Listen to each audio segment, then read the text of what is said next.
برادران ملت اسلامی، السلام علیکم ورحمۃ اللہ وبرکاتہ۔ الحمد للہ وکفا وسلام علی حبیبہ المصطفى، اما بعد فاعوذ باللہ من الشیطان الرجیم، بسم اللہ الرحمن الرحیم۔ ان ینصرکم اللہ فلا غالب لکم وان یخذلکم فمن ذا الذی ینصرکم من بعدہ وعلی اللہ فلیتوکل المؤمنون۔ صدق اللہ مولانا العظیم۔ بارگاہ رسالت معاب صلی اللہ علیہ وسلم میں درود پاک کا ہدیہ پیش کریں۔ اللہم صلی علی سیدنا و مولانا محمد معدن الجود والکرم وآلہ واصحابہ الکرام وابنہ الکریم وبارک وسلم صلاة دائمة سرمدا ابدا۔ اللہ عز و جل قرآن عظیم میں فرماتا ہے، اگر اللہ تمہاری مدد کرے تو کوئی دوسرا غالب آ ہی نہیں سکتا۔ ان ینصرکم اللہ فلا غالب لکم، تم پر کوئی غلبہ حاصل نہیں کر سکتا اگر اللہ تمہاری مدد کرے۔ وَإِن يَخْذُلْكُمْ فَمَنْ ذَا الَّذِي يَنْصُرُكُمْ مِنْ بَعْدِهِ، اور آگے اللہ فرماتا ہے، اور اگر اللہ تمہیں چھوڑ دے یا گرا دے تو کون ہے اس کے بعد جو تمہاری مدد کرے؟ کوئی ہے جو اللہ کے علاوہ تمہاری مدد کر سکتا ہے؟ جب نہیں ہے تو پھر آگے ہونا کیا چاہیے؟ وَعَلَى اللَّهِ فَلْيَتَوَكَّلِ الْمُؤْمِنُونَ، تو مومنوں کو چاہیے کہ وہ صرف اللہ پر بھروسہ کر کے رہیں۔ فتح، نصرت، مدد، یہ سب جو چیزیں ہیں بہت سارے لوگوں کے ذہن و دماغ میں ایسے ہے کہ فوراً آ جانا چاہیے۔ کوئی بھی فتح ہو، کوئی بھی مدد ہو، بغیر تمہارے اسٹرگل کیے ہوئے، بغیر مصیبت اٹھائے ہوئے نہیں ملے گی۔ اگر فتح و نصرت یوں ہی آپ کو روزانہ ملنے لگ جائے تو کیا رسول پاک صلی اللہ تعالی علیہ وسلم مدینہ طیبہ میں بیٹھ کر دعا کرتے تو ساری چیزیں فتح یاب نہیں ہو جاتی؟ آپ صلی اللہ تعالی علیہ وسلم کو بدر میں جانے کی ضرورت کیا پیش آتی؟ احد میں اپنے 70 جوان صحابہ کی شہادت پیش کرنے کی ضرورت کیا پیش آتی؟ اور اسی طرح سے خیبر ہو کہ حنین ہو کہ طائف ہو، کتنی جنگیں ہیں جس میں اپنی جان کی بازی لگائی صحابہ نے۔ سب سے بڑا معرکہ تو کربلا کا دیکھیں آپ، جہاں پورا کا پورا خاندان شہید ہو گیا ہے۔ تو فتح و نصرت بغیر قربانی کے اور بغیر تکلیف کے ایسی ہی آ جائے؟ آج کے زمانے میں ہم سوچ کر کے بیٹھے، ایسا نہیں ہوتا۔ اسلام زندہ ہوتا ہے ہر کربلا کے باہر، اور اللہ کی مدد آتی ہے، یہ بھی نہیں ہے کہ نہیں آئے گی۔ کچھ لوگ مایوس ہوتے ہیں، کچھ لوگ نروس ہو جاتے ہیں اور بھاگنے پر مجبور ہوتے ہیں۔ یہ امتحانات کی گھڑی ہوتی ہے۔ ایک حدیث پاک میں آپ کو بتاتا ہوں، اللہ کے نبی صلی اللہ تعالی علیہ وسلم ارشاد فرماتے ہیں کہ آخر زمانے میں ایک ایسی عظیم جنگ ہوگی ایمان والوں کی اور رومیوں کے درمیان۔ کفار و مشرکین ہیں اور مسلمین ہیں۔ اس کو ملحمۃ الکبریٰ کہا گیا ہے، قیامت سے قریب ہونے والی یہ سب سے بڑی جنگ ہے۔ اسی سے آپ اندازہ لگائیں، اللہ کے حبیب صلی اللہ علیہ وسلم ارشاد فرماتے ہیں کہ اس میں کفار و مشرکین 80 جھنڈوں کے نیچے آئیں گے، اور ہر جھنڈے کے نیچے 12,000 کی فوج ہوگی، جو تقریباً حساب کرنے پر 9,60,000 کی فوج بن جاتی ہے۔ اگر وہ مومنین سے مقابلہ کرنے کے لیے اتنی بڑی فوج ایک جگہ جمع ہوتی ہے تو پھر اس جنگ کا اندازہ کریں کتنی بڑی۔ اس کو الملحمۃ الکبریٰ کہا گیا ہے اس لیے کہ اس میں گوشت کے چھیتڑے اڑیں گے۔ ملحمہ جو کہا گیا ہے عربی میں کہ گوشت کے ٹکڑے ٹکڑے دیکھے جائیں گے، اس قدر اس میں جانیں جائیں گی۔ اس جنگ کے متعلق جو اللہ کے حبیب صلی اللہ علیہ وسلم نے پیشین گوئی کی ہے، جو پہلے سے خبر دی ہے، وہ کیا ہے؟ فرمایا کہ پہلا دن جب ہوگا مقابلہ کا تو اس میں مسلمانوں کی جماعت میں تعداد کتنی ہوگی یہ تو نہیں بتایا گیا۔ کفار و مشرکین کے تو بتایا کہ 80 جھنڈوں کے نیچے آئیں گے، لیکن مسلمان اور مومنین جو لڑ رہے ہیں ان کی تعداد کا کوئی علم نہیں ہے ہمیں، لیکن یہ پتا ہے کہ ان میں سے 1/3 ایک پوری جماعت کا 1/3 حصہ میدان چھوڑ کر بھاگ جائے گا۔ جنگ میں سے وہ میدان چھوڑ کر بھاگ جائیں گے جب اتنی شدت کی چیز ہو رہی ہو، مصیبت آ گئی ہے، تکلیف آ گئی ہے۔ ایک تہائی میدان چھوڑ کر بھاگ جائیں گے. اور ان پر کیا فرمایا حضور پاک صلی اللہ علیہ وسلم فرماتے ہیں وہ دنیا کے روئے زمین کے بدترین لوگ ہوں گے, ان کی توبہ بھی قبول نہیں ہوگی. وہ سب سے بدترین لوگ ہوں گے, پیٹ دکھا کر جو نکل چکے. دوسرا مرحلہ آئے گا, دوسرا پڑاؤ, ایک بہت سخت سٹرگل کرنے والا میدان ہے, مصیبت اٹھا رہے ہیں, مشقت اٹھا رہے ہیں. دوسرا دن ایسا ہوگا کہ مومنین کی جماعت کا 1/3 ایک تہائی حصہ شہید ہو جائے, قتل ہو جائیں گے. سوچو یہ بہت بڑی بات ہے. یہ دونوں چیزوں پر میں آج آپ سے گفتگو کرنا چاہتا ہوں. ایک تہائی حصہ میدان چھوڑ کر بھاگ جا رہا ہے اور ایک تہائی حصہ قتل ہو گیا, شہید ہو گئے. بچے کتنے ہیں؟ 1/3. لاسٹ میں ایک تہائی حصہ بچا ہے. یعنی ایک میں اگر 3 پارٹ کریں تو 2 پارٹ تو ختم ہو گئے, ایک پارٹ بچا ہے. اور اللہ کے نبی صلی اللہ علیہ وسلم فرماتے ہیں اللہ رب العزت اس آخری تہائی حصے کو فتح مبین عطا فرمائے گا. فتح تو ہے ان کی, فتح ہوگی ان کی, لیکن جو حصہ بچا ہوگا وہ آخر کا 1/3 حصہ ہوگا. اب اس پر مجھے عرض یہ کرنا ہے, مومنوں کو اگر فتح دیکھنا ہے, اللہ کی نصرت اور مدد دیکھنی ہے, تو یہ 2 چیزیں تو برداشت کرنی پڑیں گی. کون سی؟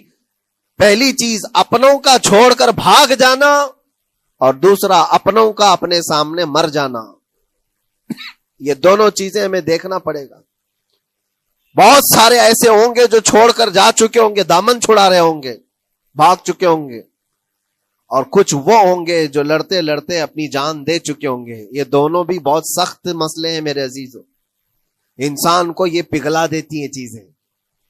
اگر آپ کو ایسا لگے کہ میرے اپنے جاننے والے لوگوں میں سے کچھ لوگ مجھے چھوڑ کر بھاگ جا رہے ہیں, تو یہی انسان ٹوٹ جاتا ہے, اس کے دل کی کیفیت بدلنے لگ جاتی ہے, وہ پھر مایوسی کا شکار ہونے لگتا ہے. میری جماعت میں 100 لوگ تھے, 90 تو بھاگ رہے ہیں, 10 کیا کریں گے؟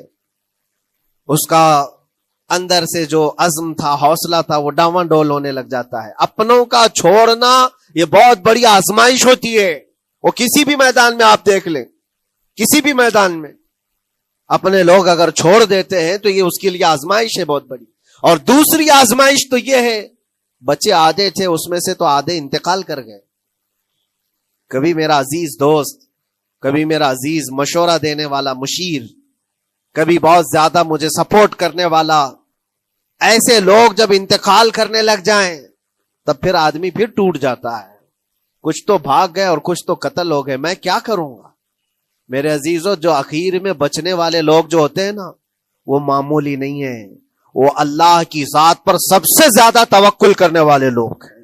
ان کو کوئی چیز ہٹا نہیں سکتی. اپنوں کی بے وفائی بھی ان کے قدموں میں لرزہ نہیں لاتی, اور اپنوں کا انتقال ہو جانا بھی ان کے حوصلوں کو نہیں توڑتا. تبھی جا کر کے اللہ تعالیٰ انہیں فتح مبین عطا فرماتا ہے. اور یہ چیز ملحمت الکبریٰ میں دیکھی جانے والی تھی, دیکھی جانے والی تھی, جو قیامت کے قریب ہونے والی جنگ ہے. لیکن میرے عزیزوں, آج ہم نے اپنی آنکھوں سے یہ مشاہدہ کیا ہے غزہ کی سرزمین پر, فلسطین میں 15 مہینے کے بعد آج صہیونی حکومتیں اور یہودی غاصب حکومتیں صلح کرنے پر اور ایگریمنٹ کرنے پر مجبور ہو گئی. دنیا ان کے منہ پر تھوک رہی ہے, تم 50,000 سے زیادہ لوگوں کو قتل کر کے صرف 200 لوگوں کو چھڑانے کے لیے آج بھی فتح کا جشن منا نہیں پا رہے ہو, بلکہ پھر جھک کر کے ان کے ساتھ معاہدہ ایگریمنٹ کرنے پر مجبور ہو.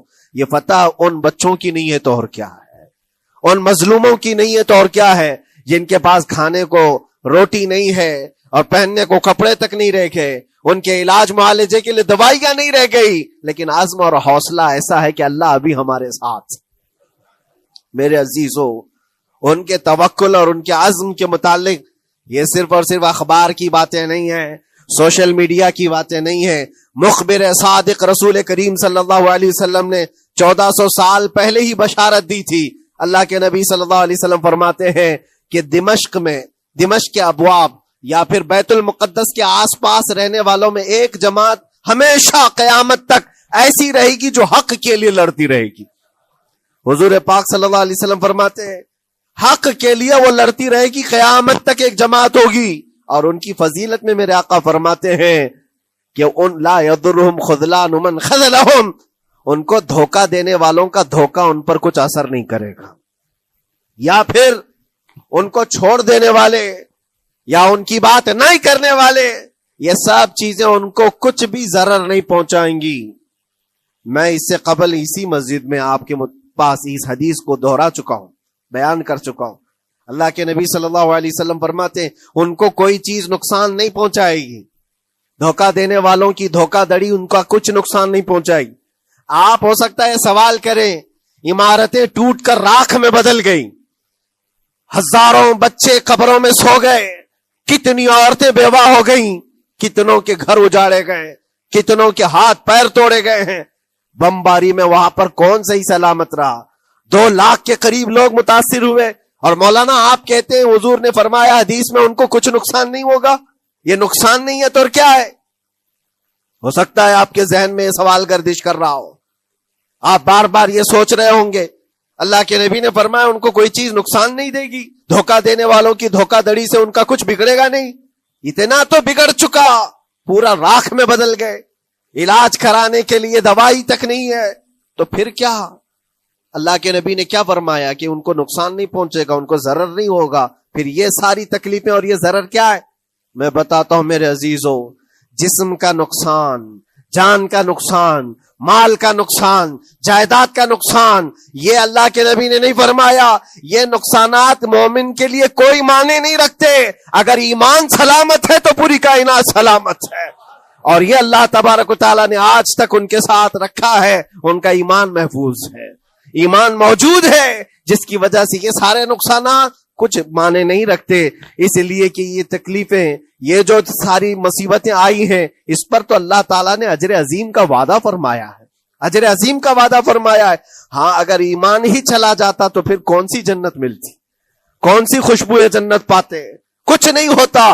ایمان سلامت ہے، جس کی وجہ سے انہیں دنیا میں بھی اللہ سرخروئی عطا فرمائے گا. ایک بھی جگہ سے کہیں ان نہتے مسلمانوں کو جو غریب مظلوم ہیں اور ٹوٹے پھوٹے ہاتھوں اور ٹکڑے پہنے ہوئے بچے ہیں، ان کو کوئی یہ نہیں کہتا کہ یہ ظالموں کے لوگ ہیں، بلکہ ہر کوئی یہ کہتا ہے ایک ظالم کے خلاف جس کے پاس دنیا کے سارے آئٹم پاور ہیں، لیکن یہ نہتے بچے کھڑے ہیں، دعائیں بھی ان کے ساتھ ہیں اور رحمت الہی بھی ان کے ساتھ ہے. سلام ہے ان غزہ کے مظلومین کو. اور وہاں تو بچے، مرد تو مرد، عورتیں. آپ نے سنا ہوگا ان جوان لڑکیوں کا، میں نے دیکھا تھا، وہ کہہ رہی تھی کہ ہم رات کو برقع پہن کر کے اور رات کو ہم حجاب پہن کر کے سو جاتی ہیں، اس لیے کہ بمباری میں جب گھر تباہ ہو جاتے ہیں، صبح لوگ لاشیں اٹھانے آتے ہیں تو کہیں ہم بے پردہ لاشوں میں نہ مل جائیں. سلام ان بہنوں کو. آج وہ عورتیں سبق لیں ان سے جن کو اللہ نے ہر طرح کی نعمتیں دی ہے. تمہارے گھر میں جائیداد بے پناہ ہے، مال و دولت بے پناہ ہے، کپڑے روز بدلنے کے لیے تمہارے پاس ہیں، سب رکھ کر کے تم عورتوں کو آج ہم بازاروں میں جو بے پردہ دیکھتے ہیں، یہ شادی محلات میں ہر جگہ جو عورتوں کی بے حیائی اور بے پردگی دیکھ کر پھر میں سوچتا ہوں سلام ان بہنوں کو جو موت کی رات بھی حجاب ہٹانا نہیں چاہتی، اس لیے کہ دنیا سے جائیں تو اللہ کی بارگاہ میں حجاب کے ساتھ جائیں. یہ ایمان ہو تو پھر اللہ تبارک و تعالیٰ کی مدد بھی آتی ہے، نصرت الہی آتی ہے. مجھے بتاؤ میرے عزیزوں، 50,000 کا خون کر دینے والا وہ ظالم اور غاصب اسرائیل، وہ اپنے 200 قیدیوں کو چھوڑا کیوں نہیں سکا؟ وہ حاصل کیوں نہیں کر سکا 200 لوگوں کو؟ بلکہ ان میں سے 5 لوگوں کو کیوں نہیں حاصل کر سکا؟ 50,000 کو قتل کر ڈالا، اور وہ بھی سیویلینز کو، شہریوں کو جن سے تمہارا مقابلہ ہے، ان کی موت کی تو کوئی خبر ہی نہیں آتی. جو تم سے برسر پیکار ہیں، جو لڑ رہے ہیں، ان کے موت کی خبر نہیں آتی. بچوں کی موت، عورتوں کی موت، ہاسپٹل میں موت، یہ سارا جو ناچ دیکھا گیا ہے 15 مہینے سے ہم دیکھتے آئے. لیکن افسوس اس بات کا ہے میرے عزیزوں، اللہ کا عذاب ان ظالم بادشاہوں پر بھی آئے گا جو ان کی موتوں پر دیکھ کر تماشے کر رہے ہیں. وہ اپنی عیاشیوں میں مصروف ہیں، وہ اپنے عیش قدوں میں شراب نوشی اور کباب خوری پر مصروف ہیں، اور ان بچوں کی تڑپتی ہوئی لاشوں پر وہ اپنی کرسیاں سجائے بیٹھے ہیں. وہ عرب کے ظالم بادشاہ کہاں ہیں جن کے گھروں میں سونے کے ٹوائلٹ بنائے گئے ہوں، جو سونے کی کرسی پر بیٹھ کر کے حکومت اور تخت بچھاتے ہوں، میرے عزیزو ان کی بھی پکڑ آنے والی ہے. آپ انتظار کرو، کیونکہ اللہ تعالیٰ قرآن میں فرماتا ہے وَسَيَعْلَمُ الَّذِينَ ظَلَمُوا أَيَّ مُنْقَلَبٍ يَنْقَلِبُونَ. ان قریب ظلم کرنے والے یہ پہچان لیں گے کہ اللہ ان کو کس پلٹی میں گرائے گا، وہ کس پلٹی میں، کس کھائی میں جا کر کے گریں گے. اندازہ کرو، ظالم صرف وہی نہیں ہے جو بمباری کرتا ہے اور قتل عام کرتا ہے، ظالم وہ بھی ہے جو تماشائی بن کر کے لوگوں کا سپورٹ کرتا ہے، ان لوگوں کو سراہتا ہے جو ظلم کر رہے ہیں. افسوس کا مقام ہے، وہ چیختے رہ گئے، چلاتے رہ گئے ہیں، اور پھر اخیر میں وہ بچوں نے پکار کر کے یہ بھی کہا ہمیں کسی جگہ سے مدد کی امید نہیں ہے، نہ ہمارے پڑوسی ملک سے، نہ کسی بہت بڑے مسلم بادشاہ سے. ہمیں امید ہے فتح کی اور مدد کی تو پروردگار عالم سے ہے. اور یقیناً مومنوں کے لیے اللہ نے یہی فرمایا وَعَلَى اللَّهِ فَلْيَتَوَكَّلِ الْمُؤْمِنُونَ. اور مومنوں کو چاہیے کہ صرف اللہ ہی پر بھروسہ کریں. میں نے دیکھا ہے میرے عزیزو، یہ دنیا صرف اور صرف لالی پاپ پکڑا سکتی ہے تمہیں. ان کے ہاں مدد کی کوئی گنجائش نہیں ہے. یہ ہمارے ساتھ کھیلتے ہیں، ان کے دلوں کے اندر سے رحم غائب ہے. یہ بچوں کی تڑپتی ہوئی لاشوں کو دیکھ کر کوئی آواز تک نہیں اٹھاتا. جو آواز اٹھانے والا اس کو کیس کر کے بند کر ڈالیں گے. جو بھی اگر مظلوموں کے لیے آواز اٹھائے، ان کا پرچم لہرائے، تو کتنے تو یہاں پر FIR ہو گئے، بند کر دیے گئے. کیوں؟ مظلوموں کے لیے آواز اٹھانا کیا یہ ہمارا رائٹ نہیں ہے، ہمارا حق نہیں ہے؟ تم ظالموں کے لیے علل اعلان بات کر سکتے ہو، ہم مظلوموں کی بات بھی نہیں کر سکتے. کیسی بات ہے میرے عزیزو. ہم جس دنیا میں جی رہے، اسی لیے میں آپ سے کہتا ہوں اٹھو وہ گر نہ حشر نہ ہوگا پھر کبھی. دوڑو کہ زمانہ چھال اپنی چل گیا. قوت عشق سے ہر پست کو بالا کر دو، دہر میں نام محمد سے اجالا کر دو. تمہارے پاس طاقت و قوت نام کی کوئی چیز ہے تو وہ ایمانی طاقت ہے. باقی کوئی چیز، کوئی طاقت و قوت تمہاری مدد نہیں کرے گی. وہ قوت ایمانی ہے جو بدر میں صحابہ کے ساتھ تھی، وہ قوت ایمانی ہے جو احد میں بھی صحابہ کے ساتھ تھی. وہ ایمانی طاقت و قوت کا جوش ہی ہے جو 4000 ہوتے تو 40,000 پہ بھاری ہوا کرتے تھے. وہ ایمانی طاقت و قوت ہی ہے جس پہ اللہ کی مدد اور نصرت آتی ہے. آج مومنو، آپ سب سے زیادہ اللہ پر توکل کرو، اللہ پر بھروسہ کرو. میں نے دیکھا ہے میرے اپنے معاملات میں 8 مہینے تک میں اسٹرگل کرتا رہا، پل پل دیکھتا رہا، اور ایسی زمین پر مجھے لٹایا جاتا جہاں فرشی بھی نہیں ہے، پتھروں کی زمین پر لیٹ لیٹ کر کے ہماری کمر ٹوٹنے پر آتی. اس وقت لوگ یہ کہتے فلاں کی طرف سے مدد آ جائے گی، فلاں کی طرف سے مدد آ جائے گی. ہم نے یہ لائن بھی لگا دی ہے، یہ سورس بھی لگا دیا ہے، ہر طرف دیکھتا رہا. اخیر میں پھر یقین ہوا مدد کہیں سے نہیں، میرے پروردگار سے ہی آئے گی. اللہ ہی مدد کرتا ہے مومنوں کی. بس یہ ہے کہ صبر ضروری ہے اور تھوڑی مصیبت اٹھانا ضروری ہے، اس لیے کہ مزاج ہے اسلام کا. اسلام زندہ ہوتا ہے ہر کربلا کے بعد. اپنی قربانیاں دو اور قربانیاں ضائع نہیں ہوتی، رنگ لائیں گی. ہماری شہادتیں رنگ لائیں گی. ان بچوں کی شہادتیں رائے گاہ نہیں جائیں گی جو 40,000 کے قریب شہید ہو چکے ہیں، وہ رنگ لائے گی. فتح بیت المقدس کے لیے ان کی قربانیاں، ان کی شہادتیں ایک عظیم باب بن کر کے نکلیں گی، ایک عظیم دروازہ بن کر کے نکلیں گی. آپ انتظار کرنا، وہ دن قریب آ رہا ہے جس کے متعلق میرے مصطفیٰ نے بشارتیں دی ہیں. ایک وقت وہ آئے گا جب امام مہدی کا ظہور ہوگا اور صرف پرچم اسلام لہرائے گا. وہ دن آئے گا، یہ قربانیاں ضائع نہیں جائیں گی میرے عزیزوں. اور اللہ کریم نے قرآن میں فرمایا، آپ لوگ ڈرتے ہوں گے مولانا پھر سے یہ ساری چیزیں بول رہے ہیں، ان کو برا لگے گا، ان کو برا لگے گا، بہتوں کو برا لگے گا. یہ میری بات نہیں، قرآن کہتا ہے وَلَوْ كَرِهَ الْكَافِرُونَ وَلَوْ كَرِهَ الْمُشْرِكُونَ. اللہ قرآن میں فرماتا ہے یریدون لیطفئوا نور اللہ بافواہہم. لوگ تو چاہتے ہیں اللہ کے چراغ کو اپنے منہ کے پھونکوں سے بجھا دیں، اللہ کے چراغ کو اپنے منہ کے پھونکوں سے بجھا دیں. اللہ کا چراغ اسلام ہے، اللہ کا چراغ یہ قرآن ہے، اللہ کا چراغ رسول پاک کی ذات ہے. اور ظالم یہ چاہتے ہیں اپنے منہ کے پھوکوں سے اس چراغ کو بجھا دے، اور قرآن کہتے ہیں واللہ متم نورہ، اللہ تعالیٰ اپنے نور کو، اپنے چراغ کو مکمل کر کے رہے گا اور پوری دنیا میں غالب آ کر رہے گا۔ آخر میں یہ جملہ اللہ نے فرمایا، اگرچہ کافروں یہ بات ناپسند کرتے ہوں، اگرچہ مشرک یہ بات ناپسند کرتے ہوں، میں نہیں کہہ رہا، اللہ کہہ رہا ہے، یہ بات تو بری لگے گی ہی۔ ایسا کیوں بولتے ہیں؟ اس لیے کہ یہ ہونے والا ہے جو قرآن نے کہا۔ یاد رکھو، زمین اوپر جا سکتی ہے، آسمان نیچے آ سکتا ہے، لیکن میرے رب کا فرمان کبھی ٹل نہیں سکتا۔